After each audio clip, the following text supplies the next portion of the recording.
It was a wild night one of the 2026 NFL Draft, and the Arizona Cardinals selecting elite running back Jeremiyah Love shook up the entire board.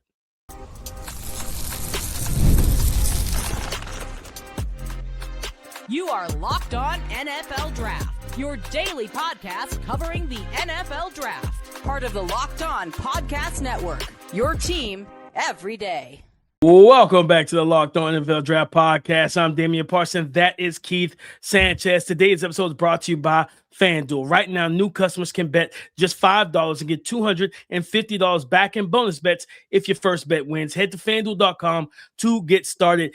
It's night one reaction of the NFL Draft, the 2026 NFL Draft. We're going to give you our sleeper picks and those picks that kind of you might not think were big, but they're going to have some impact. The picks that kind of confused us a little bit when they came off the board. And we're going to give you our biggest takeaways and some of our best picks. Keith, let's start it off, man. I said in the opening, I'm going to say it again. The Arizona Cardinals selecting Jeremiyah Love, I believe that shook up the entire draft board inside the top 10. Because while that was a lot of smoke pre-draft about it, I just wasn't buying the smoke, Keith. I didn't think there was any fire to it. I feel like somebody lit an incense and just kind of waved it around and created some smoke. I didn't think there was any fire. They actually took the elite running back Jeremiyah Love, which then had the trickle down effect of when you saw Arvell Reese fall to the Giants at 5. Carnell Tate goes 4 to the Tennessee Titans. Sonny Styles goes 7 to the Washington Commanders. Washington Commanders. Caleb Downs falls out of the top 10. Keith, what's your biggest takeaway? That's my biggest takeaway. The Arizona Cardinals were not ready to take a running back, but they took an elite player, a blue chip player, and that shook up the entire top 10. Yeah, I'm gonna give my biggest takeaway real quick, though. I want to respond to your takeaway, right? That's why we did so many different mock drafts, right? And exercises, because we did have a mock draft for a couple of them, I think, with the Cardinals taking Jeremiyah Love, right? Yeah, and how that impacts the draft and it impacts certain players, right? Like, because previous to that, if they would have went in a different position when Arvell Reese, Sonny Styles doesn't get all the way to the Commanders, right? Then even the Tennessee Titans taking Carnell Tate, the Saints in our last mock draft, I put Jordan Tyson to the Titans, right? Because I think it was that exact scenario. Jeremiyah Love went to the Cardinals, and I was like, okay, now what happens if the Titans take a wide receiver here? I thought it would be Jordan Tyson, but by the Titans taking Carnell Tate, it allowed Tyson to fall all the way to the New Orleans Saints, right? Really shook some stuff up, and I think Tyson falling to the New Orleans Saints. Tyson going to the New Orleans Saints. It allowed Rueben Bane to fall down the board because I think that was his spot in his selection. He was probably going to go to the Saints if he was available, and Jordan Tyson wasn't. My biggest takeaway, DP, we got to talk about it, right? Ty Simpson to the Los Angeles Rams. To me, that was the biggest takeaway. First off, I'm gonna say this: I love the selection. And listen, Sean McVay, he's coached plenty more NFL games than what I did, right? And my point is that Sean McVay didn't look happy.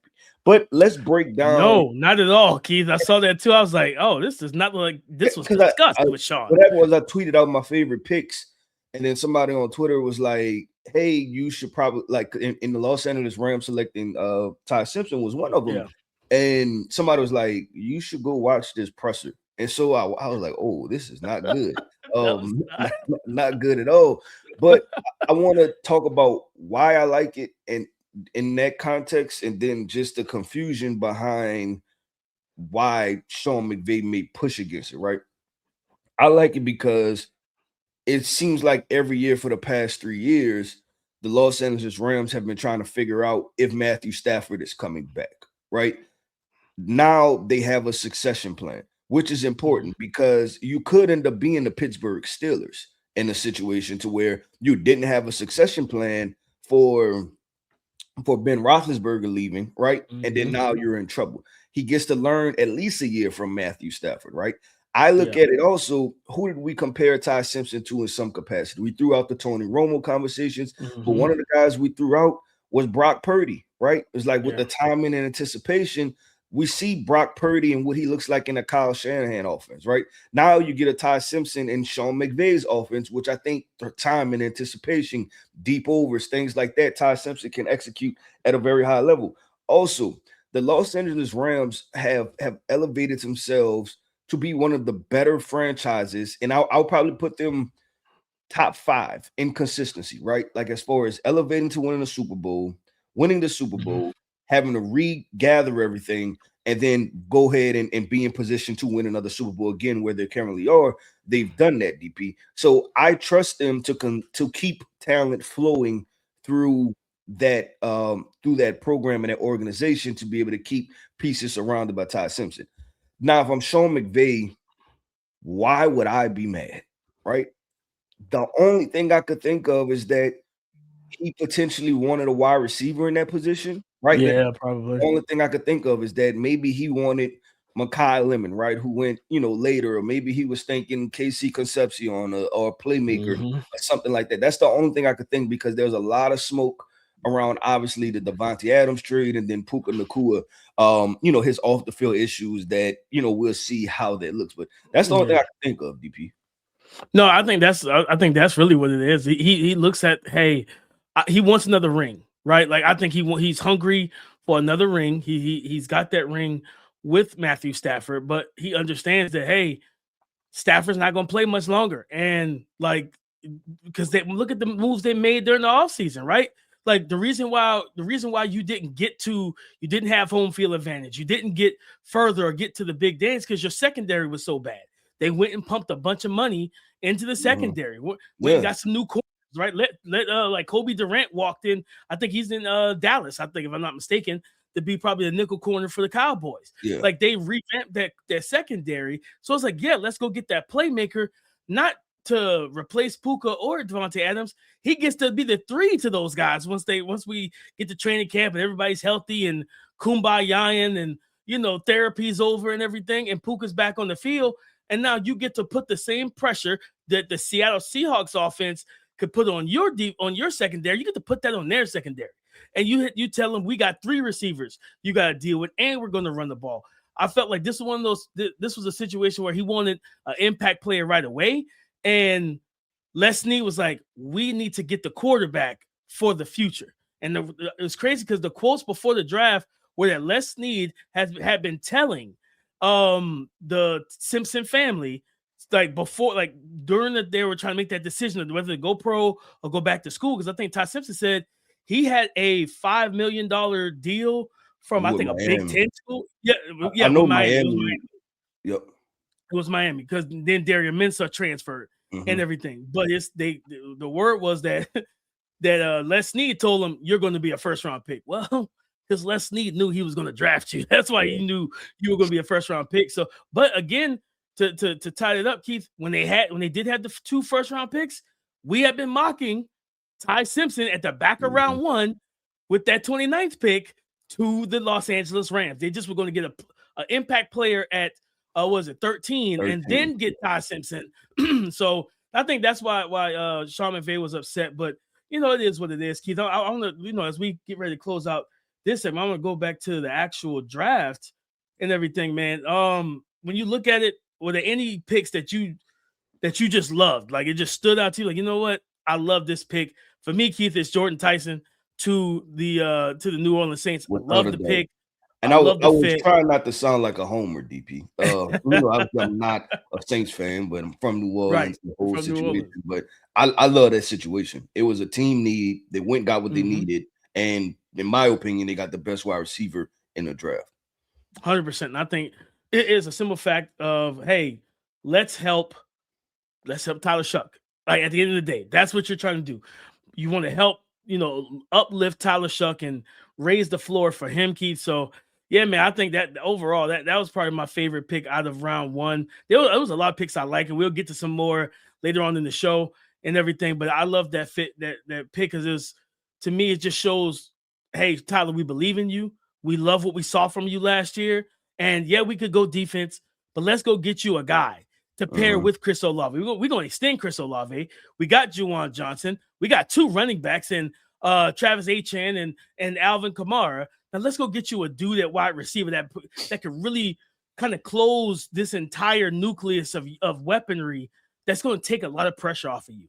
And I loved it. So, shout out to, and I'll give credit to, I'm not again. We're neither one of us are super high on Carnell Tate, but I like the aggressiveness of saying, you know what, let's go help Cam Ward out and get him another weapon in this offense. So shout out to the Titans and to the Saints for helping out the young quarterbacks. Agree on 100% with DP. You know what we do over here, man. We like to give balanced perspective, right? We talked about the picks that we like the most, right, with this opening segment. I want to do this, DP. I want to transition and talk about, let's see this, the most confusing picks, right? Those picks that happen that made you tilt your head to the side a little bit and say, I'm not sure about that one. DP, I have a couple lined up, and one is an NFC North team that we're going to discuss. We'll talk about that coming up next. The NFL draft is here, where preparation meets opportunity and every decision matters. It's all about being ready when your moment comes. And that same mindset applies off the field too. That's where Ruegit comes in. Ruegit offers treatments designed to help you feel ready and confident when it matters most. Their top option, Ruegit Ready, is a mint that dissolves under your tongue with clinically proven ingredients. It works quickly, often in about 15 minutes, and can last up to 36 hours. And they also offer Go Long, designed to help with both performance and control. It's all about showing up at your best whenever your moment is. So head to Ruegit.com/LockedOnNFL and get 15% off your ED treatment. Again, that's Ruegit.com, RUGIET.com/LockedOnNFL for 15% off. Ruegit, performance medicine for men. Today's episode is brought to you by FanDuel, America's #1 sportsbook. The NBA playoffs are here, where every possession matters, every matchup is magnified, and every game can swing a series. And right now, FanDuel is giving new customers a great way to get in on the action. And here's what I like about it. You can bet just $5 and get $250 back in bonus bets if your first bet wins. The app makes it easy to follow the action with player stats, trends, and matchups all in one place. And during the playoffs, that extra insight really matters when you're looking at stars, role players, and key moments. It just makes the entire playoff experience more engaging from start to finish. And guys, you can go to FanDuel Sportsbook right now, and you can bet on my Detroit Pistons going on the road in Game 3 versus the Orlando Magic. It's a 1-1 tied series, and we're 2.5-point favorites over the Magic. So head to FanDuel.com to get started. FanDuel, play your game. Don't forget to check out the Everyday Club for ad-free episodes and access to our group chat via Discord with me, Keith, and other listeners of the show. Tap the link in the show notes or go to LockedOnNFLDraft.supercast.com. Keith, what most confusing picks? What pick that you, when you heard it come, when you heard the commissioner or whoever was making the pick, you heard the player, you heard the team, you heard the position, you're like, what are we doing? Yeah, DP, the Minnesota Vikings. The Minnesota Vikings drafting Caleb Banks. Listen, and this is one of seeing Caleb Banks targeted. This is not targeting Caleb Banks. This is about the Minnesota Vikings, right? And it's because there's multiple different angles. One, obviously, we know the injury concern. You're talking about a big boy with a foot injury, right? How does that properly heal? He missed most of the 2025 season because of this foot injury, right? Came back, and then obviously, I'm not a doctor, so I don't want to say he was re-injured, but there was another similar lower body extremity injury, right? To that. And that's why, the combine situation has to rehab from that. So you're drafting a guy that has recent medical history issues, right? Then you look at how the rest of the draft played out, DP. There were only, if I'm counting this right, 2 defensive tackles taken in the first round, right? It was Caleb Banks, the guy you took, and then it was Peter Woods, right? That went to the Chiefs later on in the draft. So what that means is you have Caden McDonald sitting there still. You have Lee Hunter sitting there still. You have Chris McClellan out of Missouri sitting there still. And all these are guys that I will put in the same range of Caleb Banks, right? Like just, or potentially you feel like they may be better. Rayshawn Benny out of Michigan, right? Like this is a deep interior defensive line class. And lastly, DP, I always say this. You hit on 50% of your draft picks. This is a difficult process. Take the layups, right? And when I say take the layups, I mean, we've been mocking Dylan Thieneman to the doggone Minnesota Vikings. You lost Harrison Smith, draft the safety, right? This is one of the better defenders, versatile. You have a hole at the position. Draft Dylan Thieneman. They didn't. They overcomplicated. I have concern about that because the first thing I heard was the first thing I thought about when I heard it was medical history, right? Like that's the first thing that came to my mind. I was like, and with them moving on from the former GM, I think Gaddafi. I'm gonna get it right. Kwesi, yeah. Kwesi, and that fallout, I believe that just happened, right? This is the new GM, and this is the new process. Yeah, I'm concerned about this too. No, like that was, what this felt like, Keith? This felt like a what's the phrase that we hate so much? Positional value pick. That's what this felt like to me. Whereas like, safeties aren't a premium position. I really want us to get out of this mindset as football media and the NFL of, because it's like, when do you decide to put a premium tag on the position? Like, I'm sorry. Like, yes, this is a deep safety class. You think the Cowboys care? They got Caleb Downs. You know what I mean? He was like, yeah, I could have went D tackle or edge or corner. No, they went and got they like, hey, Caleb Downs fell right into our hands. We love it, right? Let's go get that non-premium position and get a blue chip type of player. I did at 18, and you talked about the because it's crazy because remember how the way people talked about Jordan Tyson because of the ACL from 2022 where he missed most of the games he missed in his career came from that injury. People held his feet to the fire. Man, I wouldn't draft him top 15, whatever. Okay, cool. This Caleb Banks, talented player, but I believe the foot injury, I believe that he's had issues with both feet while in college. I think this is the most recent situation. Remember, he was at the Senior Bowl. This most recent foot injury was the other foot, if I'm not mistaken. Okay. So now you're talking about a guy who he didn't play pretty much almost at all in 2025 because of a foot injury. Went to the Senior Bowl, then had another little minor foot, whatever you want to call it, right? And classified as, and you take him top 20.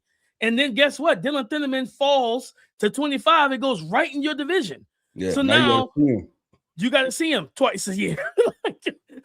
You know what I mean? You got Kyler Murray back there trying to throw against that Dennis Allen pressure. And I expect Dylan Thunderman to probably get some picks early in his career, playing some of that quarters and cover 4 that Dennis Allen likes to run. But yeah, that was a pick for me, Keith. Where I was like, this is extremely confusing. I wasn't high on it. I wasn't high on it at all. And honestly, I had him as like a day two pick overall, to be completely honest with you. I'm like, you know what? Like, yeah, I could get him in round 2 and I'll feel good about that. I will jump because I think overall, I think most teams did pretty good. Did a pretty good job addressing what they needed to address and getting their guys. I will go back up to 4, even though I just gave him credit. Let's go, because I was gonna take it there too. Let's go ahead and have the conversation. Now you because I never thought about Tennessee at 4 until we did almost our final mock draft. I texted you last night. I was like, yo, you called it. We didn't get the receiver right, but you called it with the receiver to 4 because I never thought about that for Tennessee. I was like, man, it's Jeremiyah Love or Sonny Styles. And I want everybody, if you weren't paying attention to the draft, Carnell Tate went before Arvell Reese, Mansour Delane, Sonny Styles, Spencer Fano, Francis Maui Noah, and of course, our wide receiver 1 and Jordan Tyson. That it was confusing to me when I heard the name come off the screen. I was like, Carnell Tate at 4. I was like, because think about this, guys. That's was that higher or the same draft capital? I think that was higher than Jamar Chase. I think that was higher than it should have been. I think that was higher than Marvin Harrison Jr., right? When he came out a couple years ago, he was a top 5 pick, but I don't think he was 4. I don't remember. I don't believe so. At least Malik Neighbors, right? Malik Neighbors, there's some receivers that are of a different ilk as prospects that he went higher than. I wonder what really went. And again, I'm all for getting more weapons for Cam, but you brought in Wan'Dale Robinson. You believe in Gunnar Helm. And that's why I feel like that Jeremiyah Love thing probably made them kind of panic in the sense of like, where do we go from here? And they went and drafted Carnell Tate. Again, talented player. He was my wide receiver too. I do love his game. I just didn't love him as a top 5 player in the class. I would say. So that was as much I give him credit for being aggressive and getting the playmaker, because clearly I think they really wanted Jeremiyah Love to come and take some of that pressure off of off of Cam Ward and everything. I'll say this, Keith. Looking at it in terms of how it compare, Shamir DK probably gets bumped. Not even probably. He's the one that gets knocked out of the starting rotation, and he's probably designated as like their return specialist. I think Eli Ayomanor is the powerful X receiver, and you let him play that role. Wandale's the slot, and Carnell Tate plays the Z. If Carnell Tate's playing the Z, I think that's where he's suited best, because my comp for him was Devonta Smith. Devonta's not playing the X. I don't want him up against those number one elk kind of receivers. Corners. Probably now he can. He's been a little bit more polished. But Carnell Tate, I don't want him stepping out the gate as like wide receiver 1. And in that division, Jesus Christ, in that division, you got to deal with Stingley. You can't hide him. Like, you got to do Stingley, Kamari Lassiter. Like, you can't hide him when you play the Texans. That's the issue, DP. You got Sauce Gardner, right? Yeah. That's the issue for me, is that you can't draft a guy top Travis 4. Hunter playing corner over at Jacksonville. You can't draft a guy top 4 and then say, I don't want you to be my number 1 guy. That's you see what I'm saying? Like, I understand you're right in context because of what you've seen on film. But once you make the selection, all of that other stuff is out the window. He's your number 1 guy, right? Like, he can't. I'm gonna help draft him higher than they drafted the guys last year. I'm gonna give you some context because I know this is where you were going. DP. So Marvin Harrison Jr. went number 4. So he was on par with Marvin Harrison Jr. But yes, he went before Malik Neighbors, before Aroma Dunze, before looking at Travis Hunter, Teodoro McMillan, Jamar Chase, just Jalen Waddle, Devontae Smith, right? I think outside of Marvin Harrison Jr., if I looked at it correctly, he was the highest drafted wide receiver since Amari Cooper came out. So you're talking about rare air. And I think we've discussed it already on this podcast, how we feel, right? That the certain concerns we have. I'm interested to see how this turns out. And lastly, there are a lot of big-bodied wide receivers in this draft, right? I'm looking at the Denzel Bostons, the Ted Hurst of the world, right? Some of these guys that may potentially can offer very similar things. And listen, we like Carnell Tate. I just don't know if we're putting him in that rare elk of like, hey, this has been a top 5 wide receiver. Even on his own team, right? He was playing kind of number 2, and we know how he was the Rueben to Batman. Yeah. So we'll see how it plays out, DP. We'll see how it plays out because Cam Moore is a super talented player. I think you phrased it best. I'm all for the Tennessee Titans going to get an offensive weapon, getting a wide receiver for Cam Ward. It's just Carnell Tate that high. I thought maybe it could have been a position where they moved down and still potentially was able to draft him, even if they had concerns about Jordan Tyson. DP, let's do this, man. What are some of the sleeper picks, right? What are some of the names that kind of just flew by that people glossed over, but are actually really good situations for the NFL team and the player? Let's discuss that coming up next. The NFL draft is here and underway, and every pick is a tradable moment on Kalshi. And right now, if you go to the website, heading into night 2 of the 2026 NFL draft, you can really bet on pretty much everything. Who will be the 3rd running back drafted this year? Will it be Mike Washington Jr. or Jonah Coleman? And right now on Kalshi, Mike Washington Jr. is a resounding leader at 48% to Jonah Coleman's 24%. Or who will be the 3rd linebacker drafted? Anthony Hill Jr. or Jacob Rodriguez? That's a close race at 51% for Rodriguez to 45% for Anthony Hill Jr. On Kalshi, you're trading against your peers in a live market, meaning there's no house. And as the probability changes, you can buy in and out of positions.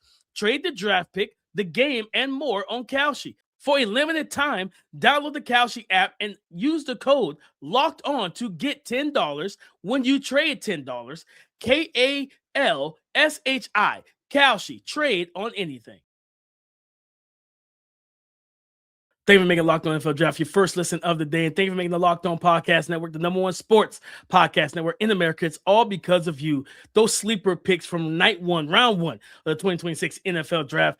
Keith, I'm going to jump right to 26. And I know this is for a lot of people, they never watched Keylan Rutledge. They don't know, like, oh, man, the Houston Texans traded up for a guard.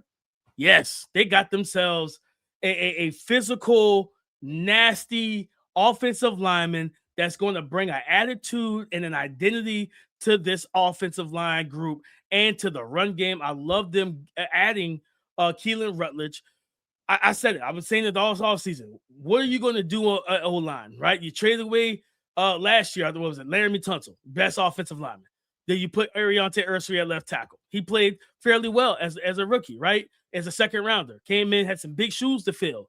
You traded away Titus Howard this year. They brought in Braden Smith from the Colts as a free agent, a wily veteran who's a good player and everything. And they had some vets at the guard spot. I think Keylan Rutledge comes in and battles immediately for a starting role and job. And I feel like D'Amico Ryans wants to get the run game going again in Houston and being consistent with that. They got David Montgomery in the backfield. That's a sleeper pick that people look at like it's not a sexy pick. It's not a wide receiver. It's not a defensive tackle. I thought D tackle would have been off the board for him. I think a Caden McDonald would have been there, but he's fell out. Like you said, it was Caleb Banks and Peter Woods. The thing that Caleb Banks went over Caden McDonald is crazy to me. To be honest with you, I don't have them guys graded in the same elk. But shout out to the Texans, man, getting that. I think they traded up with the Buffalo Bills and they went and got their guy. So I really like it. I think it's a sleeper pick that most people won't realize how good of a pick it is until probably mid-season. When their run game is running like a well-oiled machine, he's moving bodies out the way, and he's battling his butt off to keep C.J. Stroud upright to where he can climb and step up in the pocket.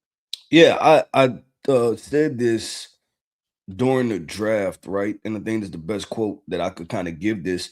This has the potential to be the Gray Zabel. Keylan Rutledge can be the Gray Zabel like that of this draft. That underrated. Not kind of small school, right? I know they're still a powerful school, but Georgia Tech is no powerhouse, right? Underrated kind of powerhouse school that draft the interior offensive lineman. He goes to a team kind of under the radar, and he's a very impactful player right away. And that's what I believe Keylan Rutledge. I like that, Keith, because people slept on that Gray Sable pick so bad last year. They glossed over it. Yeah, they slept on that pick last year. I like that. I'm gonna go with. This was difficult. Looking at some of these selections, sleeper picks. I mean, because they're interesting. I'll say this. I like Rueben Bane Jr. going to Tampa Bay. I love that. I think that's a sleeper situation. If you need to know anything else about his mentality, right? It was his post-draft interview, right? And I think he was just like kind of stale-faced, like, yep, I'm ready to work. Like he looked disappointed that he didn't go higher. He looked a little angry. He looked like he was frustrated. Cool. I got y'all. I'm gonna take care of this, right? And so I was like, this is what I would have took him, right? This is what I like, right? Just give me an angry guy that wants to play football. The New York Jets, DP, drafting Keylan Sadiq. I thought that they did a good job of after they drafted David Bailey, really understanding that they needed to upgrade the offensive weapons, right? I think their offensive line will be solid. They've drafted offensive tackles in back-to-back drafts. The interior offensive line they've addressed in past drafts, right? Now it's about getting difference makers, and they went and got Keylan Sadiq, and then go finish it up with Omar Cooper Jr. Now you add that with a Garrett Wilson, and that's what I tweeted. I was like, listen, don't look at Keylan Sadiq is just a tight end. Look at this as an offensive weapon. If you added 2 offensive weapons, high-end offensive weapons, you're doing pretty good. So I thought both of those could be sleeper situations, especially Keylan Sadiq. No, I love that. I think, you have Adonai Mitchell, and Keith, I've been coming on the podcast and saying this. Don't be surprised if Geno Smith plays better this year than he did last year with the Raiders. Better offensive line, better weapons.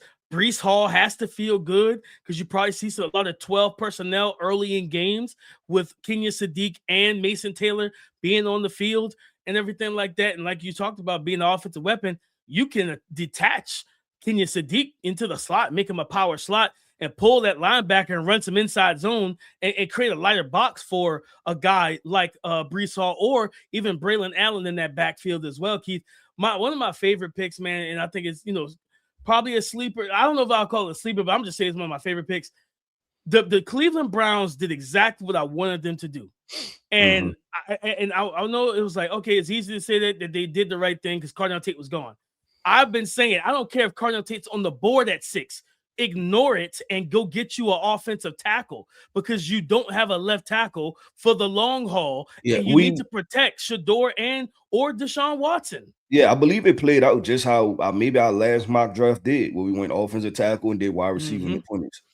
And they're getting Casey Concepcion, bringing in a guy who I'm as high as the sky on, man. I truly believe that if he didn't have some of the drops, and I think, again, I talk about the catch mechanics, all that can be fixed with just hitting the jugs machine. Like that could be corrected. If he didn't have those, Keith, and if he had 2 years of being treated as a true wide receiver like he was at Texas A&M this past year, if he had 2 years of production like that, he'd probably be my 1B to Jordan Tyson being 1A. He's dynamic. He's explosive. Run after catch. He separates with the best of them. He's a 3-level threat too. So, and I did in my film breakdown of the scouting when I broke it down, I said he's a guy you can create for him with the scheme, but he could create for himself with the ball. And guys like that are dangerous in the NFL to where I can run that trail route with you out of the slot. And now it's you versus a linebacker or two. And I know that you can make the play and get us 5, 7, maybe even 10 yards after the catch. This is the type of guy, if I'm Shedeur, if I'm Deshaun Watson, I'm fist pumping like Kobe Bryant right now. Rest in peace, Bane. I'm fist pumping like we just won the championship, Keith, because I get a guy that can come in that it's easy to get him the football. Right? Like quarterbacks don't want guys that's like, man, it's so difficult to get him the ball if the offensive line isn't working and run game. It's hard. Casey Concepcion is not a hard guy to feed the football. You can feed it to him in a lot of different ways and you can move him around in that offense, pre-snap indicator, things like that. I think that this might be one of the more pendulum swinging picks in round 1 because I truly believe he should have went top 20. And to get him at 24, yeah, Cleveland, you did right. You did right. Yeah, I agree with that, DP. Every point you made, I agree 100%. Real quick, before we wrap up, I'm going to just make this statement, man. It was interesting. We consistently said there's either going to be a run on offensive linemen or there's going to be a run on wide receivers. This was a run on offensive linemen, if I counted right, DP. Listen, you know, the counting part, it could get a little confusing from time to time, right? I believe there were 9 offensive linemen, a combination of offensive tackles and interior offensive linemen taking out of the 32 picks, right? So that was a lot. That was a lot, and it's going to be interesting to see what happens. Right. Going it was 9. I counted right. There we go. I'm locked in right now, DP. I am 9 the offensive linemen. I think 5 wide receivers off the board, and also Keith. We've been mocking a running back to the Seattle Seahawks. Thank you. Give us out for a minute now. Round of you applause. Know what I mean? It was either Jadarian Price or Mike Washington Jr. You're like they're taking the running back. Yeah, pick 32. They didn't trade out. They took Jadarian Price. A lot of people called us crazy for mocking that, right? And putting that out there. And they went and took him. It was a positional need for him. And when you looked at it, I think the injury to Jamal McCoy kind of made the decision a lot easier. But you let Kenneth Walker walk. You need to replace this running back, right? And running back was very important for the Seattle Seahawks. And I think that helped give us some insight to what may happen. But it all goes back to this, DP. We watch the film, we evaluate the players, and that's how we're able to give you the best. One more sleeper pick before we go. Pick 31. Shout out to the Tennessee Titans moving back up, and I think they still have a second or third round as well. Getting Keldrick Faulk to bolster that interior defensive line and pass rush, putting him alongside Jeffrey Simmons. I love that. You got Jermaine Johnson as the edge rusher. Who else is that? They addressed the defense. The cornerback spot, yeah. Like Alontae Taylor and Cordell Flott. Yep. And I think they got another guy from another corner to play like kind of nickel from Kansas City. So they went and revamped their secondary, and then they brought in some guys on the defensive line and everything, and then went back to the defensive line after going Carnell Tate. So I think they did a good job in round 1. Yeah, I agree with DP. That wraps up another episode, man. A first round draft recap episode of the Locked On NFL Draft Podcast. I want to end this podcast off by saying shout out to our everydayers. Thank you for tapping in with us each and every single day. I am Keith Sanchez. You can find me on X at The Talent Code. That right there is my guy, my co-host, Mr. Damian Parson. You can find him on X at DP_NFL. Like we like to say, man, y'all come talk to us because we like to talk back. Go subscribe and follow for free on YouTube, wherever you listen to podcasts to get the latest episode as soon as it is available. Come and join the conversation again tomorrow on the Locked On Podcast Network, your team every day.